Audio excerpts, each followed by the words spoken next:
এবারের ঈদে মুক্তি পেয়েছে ৫ সিনেমা, যার মধ্যে হল সংখ্যা, প্রচার দৌড়ে ও দর্শক আগ্রহে এগিয়ে শাকিব খান অভিনীত তুফান। এদিকে ঈদের নতুন সিনেমা দেখতে রাজধানীর হলগুলোতে দর্শকদের ভিড় ছিল চোখে পড়ার মতো। এ সময় দেশে মানসম্মত প্রেক্ষাগৃহ বাড়ানোর দাবি জানান তারা।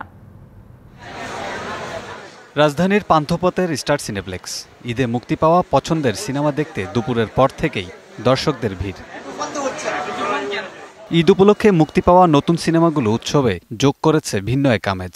শাকিব খানের এরকম লুকটা অনেকদিন ধরে আমরা ওয়েট করতেছিলাম দেখার জন্য, সেই লুকটাই আমরা দেখতে পাচ্ছি।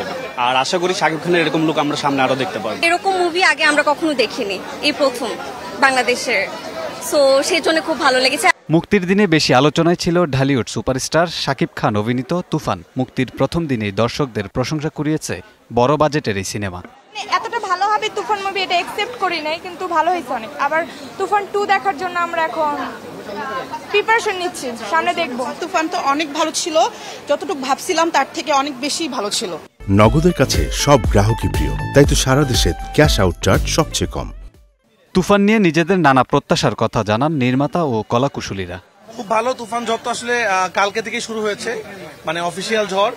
কারণ কালকে টিকিট ছাড়ার সাথে সাথেই সিনেপ্লেক্সে সব টিকিট শেষ হয়ে গেছে। প্রথমে ছিল 12টার শো, 12টার থেকে বাড়া এখন 21টা 22টা 23টা করছে, কিন্তু তারপর টিকিট নাই। তো এটা খুবই ভালো, সারা দেশ থেকেই ছবি সব জায়গায় হাউসফুল যাচ্ছে, খুব ভালো লাগছে। যতটুকু ভিড় হচ্ছে সিনেমা হলে, এটা তো আমি খুবই আশ্চর্যই হয়েছি। সারা বাংলাদেশের সিনেমা হলে যতটুকু সোশ্যাল মিডিয়ার মাধ্যমে খবর পাচ্ছি, আনবিলিভেবল, একদম সত্যি কথা।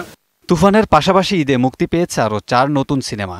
ময়ূরাক্ষী, রিভেঞ্জ, ডার্ক ওয়ার্ল্ড, আগন্তুকের মতো সিনেমাগুলো নিয়ে দর্শকদের আগ্রহ থাকলেও খুব কম সংখ্যক হলে মুক্তি পেয়েছে।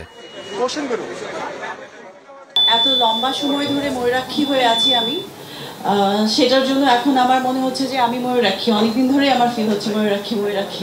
Kamrul Hasan, DBC news, Dhaka.